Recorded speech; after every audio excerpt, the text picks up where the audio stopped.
What's going on, everyone? Seth Miranda here, coming to you from an undisclosed location on one of the sweatiest days ever, freshly off the roof after having a quick shot at the new Z series lenses. So we are looking at finally some macro lenses for the Z cameras, Z6 II, Z7 II, Z5, Z50. They're all the same mount. But now you have a 105 f2.8 macro, which is basically an update to the F mount that we all know and love, and a new 50mm 2.8 macro. So let's go into the 105 first. Now, I'm a big fan of macro lenses for portraiture. They're not for everybody, I get that, but I really like how hyper sharp they are, how shallow they feel, and how almost flat focusing they feel, where it's just like everything is sharp within the same plane as opposed to softer on the edges. Of course, this is a Z mount lens, so it actually is going to be sharp edge to edge anyway, and it's S-line, which means you get all the premium stuff that Nikon gives you. The nano crystal coating, the ARNEO coating, fluoride coating, which means one, nano crystal, it takes away some of the flare that you might get from left to right on the side of the lenses. The ARNEO will take away some of the flare from the top and bottom, and some diagonal as well. And also you have fluoride, which actually repels water off the front of the lens, which is really good for all you macro guys that are out there in the wild, taking pictures of like flowers and insects and whatever else you get into while you're out there in conditions that might have some wetness to it.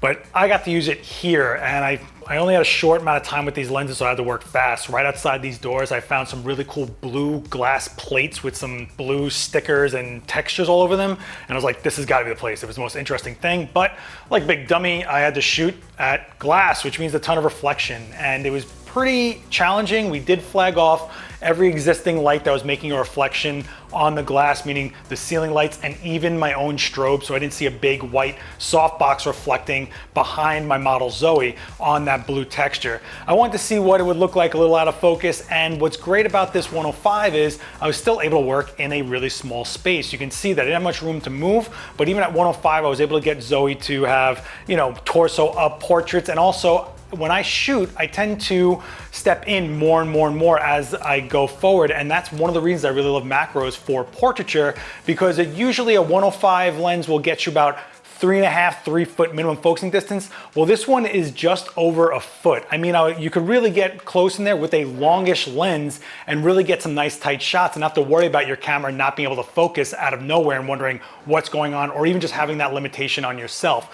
So shooting on the table was a lot of fun. I was able to use the light behind the glass to really like transcend the texture that was going on behind Zoe, but I also kept the reflections from some of the room lights that were, you know, the fluorescents that were very like diagonal and making nice patterns. So putting that all together, using the atmosphere and my own strobes, mixed with the abilities of this lens, I was able to get these types of portraits, and I'm actually really psyched with what happened here right now.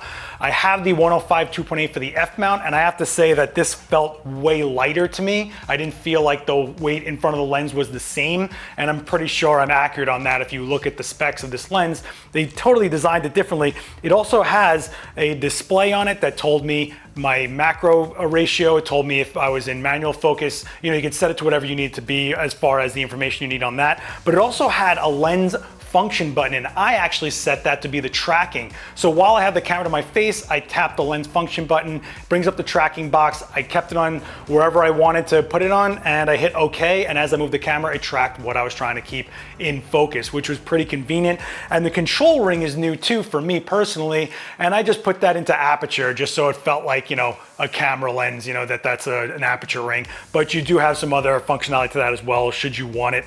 And the lens overall, I really had a good experience with it, especially someone that's so used to the F mount version of this lens. The focus limiter, of course, is like a need for a macro lens, and it did come in handy here, because with autofocus on a macro lens, you have to realize that the travel of that focus ring is so long because it's so precise that autofocus can take a while hunting or just moving all of that gearing left and right. This does have two motors in it, which actually makes it feel like a faster focusing lens than the F mount version. This is just my opinion from my experience, but it did feel like a faster focus. And having the focus limiter actually lets the lens focus on just being a macro lens when you need it to be just a macro lens, which is what I did with the eyeball shots later on, but we'll talk about that in a second. But this 105 being a macro lens let me get minimum focus at just under a foot.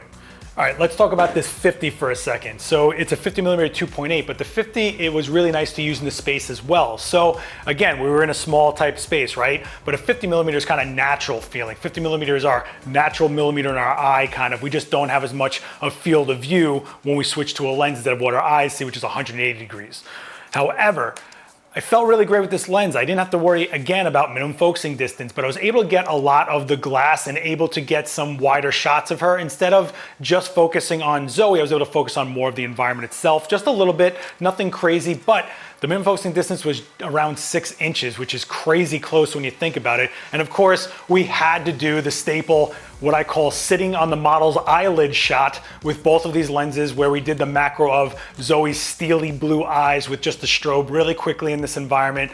I didn't want to go too crazy on it because I really wanted to get to the roof and try these in some natural light settings and some bigger open space. But you can see that even this close, even on closed down apertures on the 105, still a very shallow depth of field when you're getting that close. And with the 50, same deal. So these are both very capable lenses from being portrait lenses, the 50 being a nice walk around lens. I can see people using the 50 for something like street, where you're just going around, seeing what's around you, taking shots of it at a normal focal length, not a focal length that monopolizes the style of the shot, like something super wide or something super long, but really feels just natural as an observer. But let's say you see something really nice and small and up close, you're able to get that close.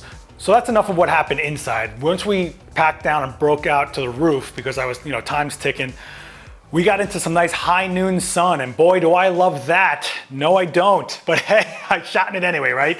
It's okay. We were on a roof with a beautiful view. I'm talking like the New York water towers, you had the Empire State Building, you had some murals up there, all sorts of stuff. And walking around up there, it was really, I keep on stressing about the weight of this lens, but the 105 didn't really feel like I was walking around with a big heavy lens, but I still had the abilities of a portrait lens that usually has that kind of weight to it. 2.8, still nice and shallow, but even as I closed down, you can see that the background was getting blown out more and more and more. I did some with the strobe, I did some with some diffused light with, a Elastilite halo reflector in there, and I did some with just the actual light itself and some open shadow type stuff. The 105 was really, really versatile. Of course, it is a long lens, so it was a little challenging to get more of the environment in there. So then when I switched to the 50mm 2.8 macro on the Z5, and I just kind of went to town on it.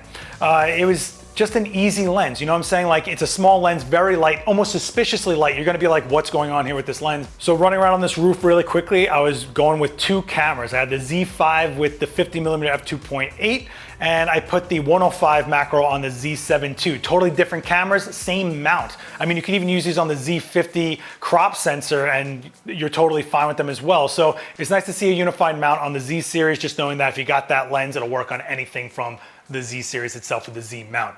Now, I put down the Z5 and I picked up the Z7 II on a last little bit just to pretend like, what if I was on a wedding and I was shooting the rings on the bride really quickly, quick couple shots, getting really nice and close on Zoe's ring while they're next to her face, just see what they look like, and you can get a sense of just how shallow feeling these macro lenses get. The 105 especially so, because of the longer focal length, and I'm getting pretty close there as it is, but working really fast, right? If you were somewhere working an event or a wedding, you don't have time to keep swapping through lenses, you can get those nice portrait shots with the 105, get in close for the details and move on with your day. And that's kind of where I really like macro lenses, that they're really more versatile than people think, and I think we get stuck in the idea that they're close only, but they're kind of not. That's just kind of like an advantage of them, at least to me. So you can see the 50mm is actually kind of like a funny little design lens, but it's actually pretty cool as well, because when you look down at the lens, you can actually see scales for the ratio of the macro while you're shooting it. So you can tell if you're 1:1, 1:1.4, or 1:2 macro as you're using the lens and focusing. Pretty cool if you need it, and it's pretty nice to have in general on such a small lens.